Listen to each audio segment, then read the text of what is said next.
Hi everyone, I hope everyone is okay, and thanks again so much for your comments on the previous videos. It's much appreciated, and I'm glad you guys are enjoying them. So today I'm here with my mate Adam, as usual. So thank you so much for being here. And as you guys know, he is the creator of Hektagon Studio. And today I thought we're gonna do a little bit more of a free flow kind of session in which we are gonna be creating a track from scratch. Obviously, you know, within certain boundaries because we don't have a lot of time. But we're going to start creating a track. But the thing I wanted to really emphasize is I wanted to emphasize how limitless Ableton is when combining effects together and some of the things that you can actually do within audio effect racks, which is absolutely vast. So let's get started with that.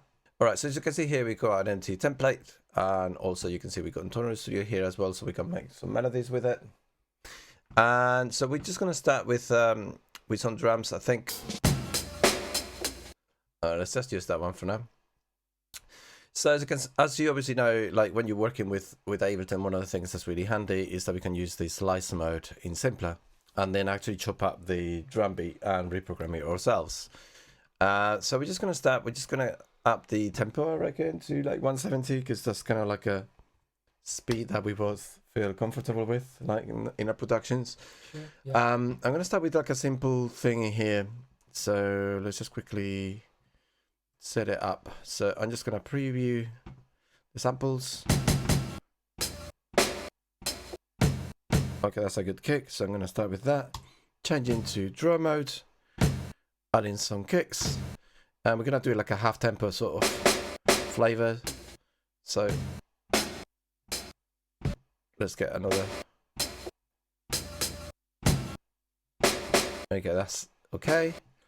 We can tighten it up afterwards anyway, so I'm just going to go and actually add it halfway through. And maybe just save this kicks. Let's just get that going.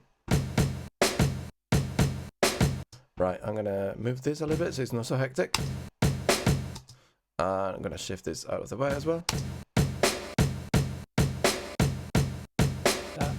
That second kick should be moved, yeah. Yeah, it sounds a little bit better, doesn't it? Yeah, cool. All right, and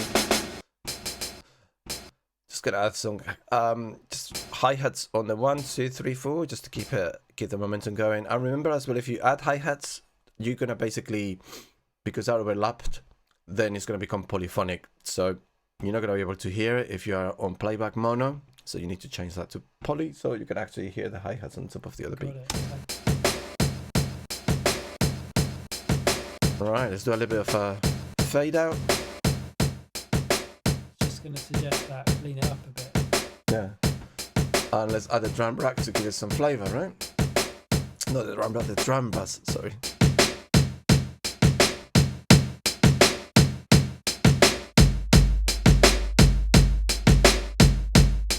Maybe tune the kick a little bit. Let's make it see.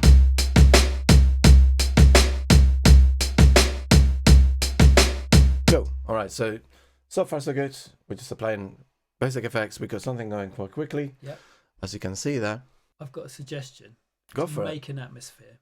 Let's load a scale. The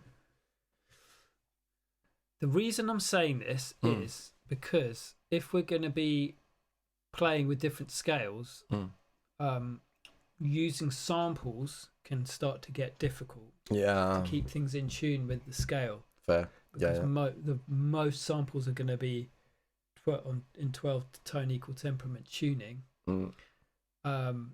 So cool. Okay, so I'm just gonna, rather than messing with the scale, I'm just gonna pick one. This is it's quite a simple, nice scale.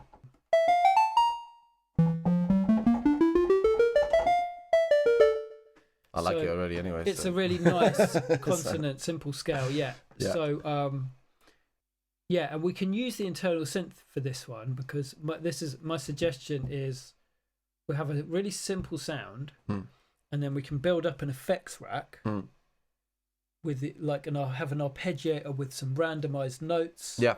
And then push that through a reverb.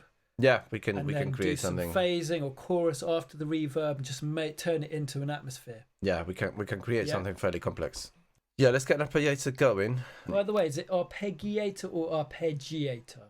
I'll call it arpeggiator. Let's go with that. I think that's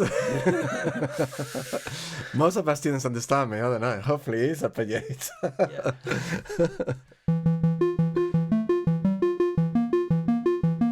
All right. We can. I wonder if we can incorporate some of the stuff you were showing in the last video with the randomization. Oh, what, randomization to the notes? Yeah, of course. We can add a randomized device here and just have it so maybe like every now and then it kind of like picks a different note. Yeah. And it's all going through in tonal anyway, so it's all fit within the scale that we set.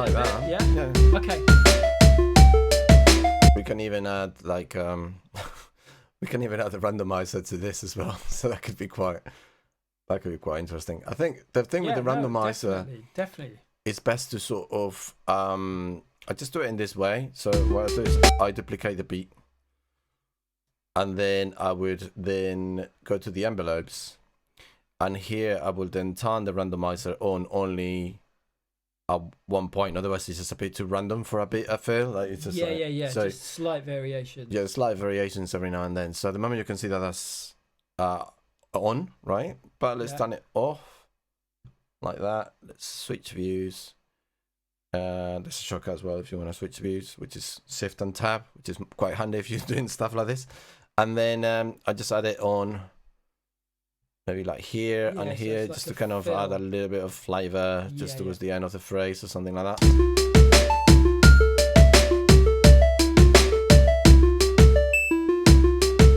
Oh, that's cool.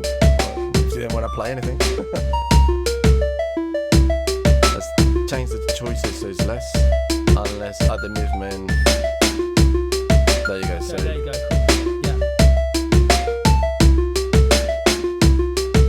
That's all right. Sounds good, yeah. But let's turn that arpeggiator into an atmosphere. So what we're gonna do is we're gonna use this effect called the multiband dynamics. And the multiband dynamics, what you can do, you can split the signal into lows, mid, and highs, right? And apply compression to each. Okay. But one thing that we could also do with the multiband dynamics is we can split the signal. If you can see, I'm just basically right-clicking and creating an audio effect rack. Mm-hmm. So the key to this, I'm just gonna do two. So I'm going to set it so the low is going to be like 573 or something like that. Right. Maybe like 300. Yeah, 300 hertz. We're going to blend, we're going to mix the, basically, we're going to blend them together. So there's no mid and highs. It's just like a one band only. So we're just going to use two bands. And then what we're going to do is we're going to duplicate it like so, right? So if I were to solo this, that means that the top lane here only is going to apply anything above 300 hertz, and if I solo this one here, means that the bottom lane here is playing everything back from 300 hertz down, because what we're doing is basically we are creating parallel effects, right? Meaning that if I solo this, we get the low notes, and that's playing the kind of higher energy, right? Sounds good. That's a good start. I can see why you might do that. Yeah, and then we can add, for example, a little bit of reverb, and the reverb is only going to affect the top bit. The top bit. There we go, lovely. Already it's like, wow, yeah. Already sounds like... But remember, that's still... I mean, you can even bring it up a little bit more. That's quite cool. Yeah, I like that. Right, and when you start playing with this is when it starts getting really crazy, because you can start adding like maybe saturation on the only the low. Interesting. The low energy, right? I like the sound of that. Let's hear it. I'm gonna start cranking the drum. Obviously, let's put the soft click because it's gonna sound a bit too crazy. Maybe turn the mix up. dry wet mix. Yeah. Maybe turn the output down. It sounds like it's clipping a bit. Yeah, it's clipping a little bit. I'm just gonna put a limiter on the master.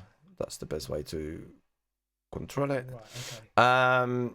I don't think the saturator is cutting it, so I'm gonna use an overdrive. Okay, fair enough. Yeah, it's just, I don't know. Saturator sometimes is good, but sure, maybe it just doesn't.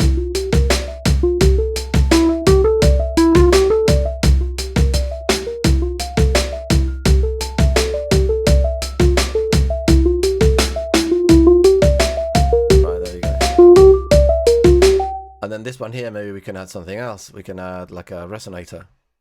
But the resonator is not going to be tuned. The problem with the resonator is tuned to... Let's not do that, just because it might be complicated to keep it in tune. Yeah, that's what I was thinking. Let's add some echo or something. So it just adds like a different...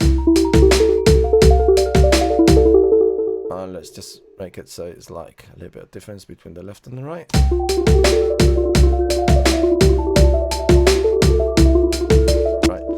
I remember that if we play them together, we've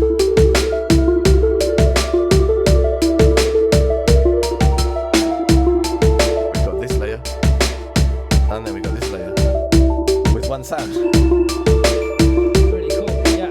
You know. Right. Now I'm going to show you something else, just briefly. So this is the power. This is just one taste of the power of audio effect racks and effects in parallel. This is when things can get really, really interesting. Cool. So I just wanted to share with you something quick, just to give you an idea of the power of like parallel processing or the power of audio effect racks and macros. You saw us working on that, and even with something that's like a simple sound, you can still, you can start in effects, split in the signal, and then you can come up with something completely different, fairly complex, and that's how you can add your own unique identity to your music, if that makes sense. So. Anyway, guys, thank you so much, Adam, for being here and giving us a hand and feedback as well. Amazing. Pleasure. And in the meantime, enjoy and subscribe if you can, and we'll see you very soon. Take care. Bye. Bye.